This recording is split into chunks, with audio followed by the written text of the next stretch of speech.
Seo-jun and Sarah locked arms as they strolled down the red carpet in the prestigious evening gathering for tycoon business men and their partners. As much as she never wanted to be a part of it, Seo-jun gave her every reason to. "The way you grip my arm. I'm not running away, little mouse." Seo-jun whispered flirtatiously, and she quickly pulled away, suddenly becoming nervous. "I don't know what you were talking about." She cleared her throat. Just then, the waiter was about to walk past them with a tray containing glasses of wine when Seo-jun stopped him and took 2 glasses, giving the other to her. She received, their hands slightly grazing each other. "After this glass, don't drink any more and wait for me," he instructed her warmly. "Why should I listen to you?" she asked. "Because I won't carry a drunk lady back home." He shrugged slightly before walking into the crowd while she watched him. "What a jerk," she snorted, taking a sip of the wine. She stood there for hours, watching as Seo-jun greet different people both in groups and singles. She grumbled, feeling so tired as she saw no need for her presence since he was fine alone. When she spotted Seo-jun finally walking back to her, she exhaled deeply, quickly taking out her mirror to apply some light makeup on her face again. But suddenly, a tall, pretty lady, dressed so elegant in green dress, blocked Seo-jun's path, and Sarah frowned. She stared at them and wondered what they were discussing. For some reason, she didn't know why she was so infuriated by their sight. Then, Seo-jun started walking towards her again, but this time, the lady followed him from behind. "Sarah," Seo-jun called out to her as soon as he got closer. It was Hari. She gave Sarah a dirty look, so long from her toes to her head before letting out a short sigh. "I see you already found my replacement," Hari hissed. "Replacement?" Sarah asked, her lips curled as she didn't understand what was happening. "This is Hari." Seo-jun hadn't finished his statement when Hari stepped forward. "I'm his real wife. We only had some issues, but I didn't know he would find a new woman, a different race, at that to replace me." Hari let out a sharp chuckle before facing Seo-jun. "I never knew you had such a poor taste when it comes to women," Hari said through her laugh, mocking him.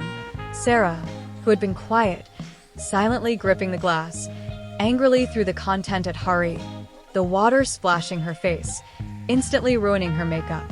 Hari gasped, and Sarah's action only caused attention to wander in their direction. "Too bad I'm not a replacement. In case he hadn't told you, I'm that lady who's here to do what you can never do in your lifetime," Sarah said vividly, glaring at her in annoyance. "Are you crazy?" Hari yelled in anger, her hands on her face. "I'm mad, especially when it comes to hearing bitches lash nonsense at my face." Sarah spat in disgust. "You..." Hari couldn't believe her eyes as she remained stunned. "Sarah, Seo-jun's voice finally came up, mixed with both shock, annoyance, and confusion, trying to reach for her when she faced him. "I don't need your help in finding the exit." With that, Sarah grabbed her purse and stormed out of the hall. All eyes were on her, but it wasn't her first time, nor would it be her last. But one thing was satisfying: she didn't let his ex-girlfriend, or whoever she was, trample on her. "What did you say, madam?" Seo, the mother of Seo-jun, asked angrily with a loud voice as she stared at Hari seriously. "You won't believe me, mother. She humiliated me in public." Hari cried out. "Can you tell me who the bloody she is, madam?" Seo asked with the look. "I don't know where Seo-jun picked that black African lady from, mother. She is so ugly, dirty, lacks manners. I mean, what does he see in her that made him push me away just to bring her home?" Hari rambled with words, feeling so jealous and annoyed. Mrs. Seo's gaze were fixed on her, anxiety lingering in them. "Black? African? I don't get," she said, shaking her head. Hari sighed, trying to catch her breath as she briefly closed her eyes. "Seo-jun divorced me, and his new wife is an African lady," Hari spilled bluntly, and Mrs. Seo's jaw dropped. "What?" Vexation and shock boiled in her vein as she gasped. It's been 3 days since the incident between Sarah and Hari. Not only had she been avoiding Seo-jun, she had also moved out of his apartment, ignoring the contract. She could accept his terrible lifestyle and people in his world. "No work today, Madam Surrogate?" Haewon said, intentionally teasing her as she sat on the empty couch in the apartment living room. "I will pretend that I didn't hear you." Sarah scoffed as she continued scrolling through her phone. Just then, her phone rang. This was the third time it was ringing, and all these times, she had been ignoring the calls. "You should at least pick the call, or keep your phone on DND." Hae-won muttered aloud. "This is none of your business." Sarah rolled her eyes away from her. "Hey, don't try to act all annoyed right now. You are the one who is impatient to become a surrogate. Why are you suddenly giving up because his ex called you a replacement?" Hae-won smirked. "What did you expect?" she added, crossing her arms, and Sarah turned to her, a frown on her face. "Another word from you, and I'm kicking you out of this house." Sarah threatened her. Hae-won wasn't intending to back down, and just then, there was a knock on the door. The both of them faced each other. "Are you expecting anyone, bitch?" They growled at themselves in unison. "What are you doing here?" Sarah asked, leaning on the door, obviously blocking the entrance, arm crossed, as she stared at Seo-jun, who stood before her. "You haven't been taking my calls," he said with a sharp sigh. With the expression on his face, he looked like one who hadn't had enough sleep. "And why should I?" she asked, curling her lips. "You left home after the banquet. Don't you think we should talk things out?" He paused. "Besides, we are in a contract. Don't you think you have breached it? Is this how the agency works?" He fired at her curtly, and she smirked. "I'm not some pushover, Mr. Seo. Do I look like someone who could be played around by both you and your ex?" she asked annoyingly. "You spilled her the wine," he said. She laughed in disbelief. "Is this the right time to take sides? You are such a jerk." She spat aloud. There was a brief silence between them. They stared at themselves, unable to say a word, but Sarah was so pissed that she couldn't stay with him in the same space. "If you came here to take sides with your dear girlfriend, please leave, because I'm not in the mood," she said coldly, and he shook his head while tucking his hand into his trouser pocket. "I'm here for something very important," he finally said. "And what's that?" she asked. "My parents. It is time for you to meet my parents," he informed her bluntly. "Have you forgotten this is fake?" she reminded him, raising a sly brow, but he didn't say anything. Then she continued. "I wouldn't want a situation where your parents will start asking me to leave or all those sort of dramas. At this point, I think I will have to contact Madame Wu to truly find another replacement for you," she said, looking up at him.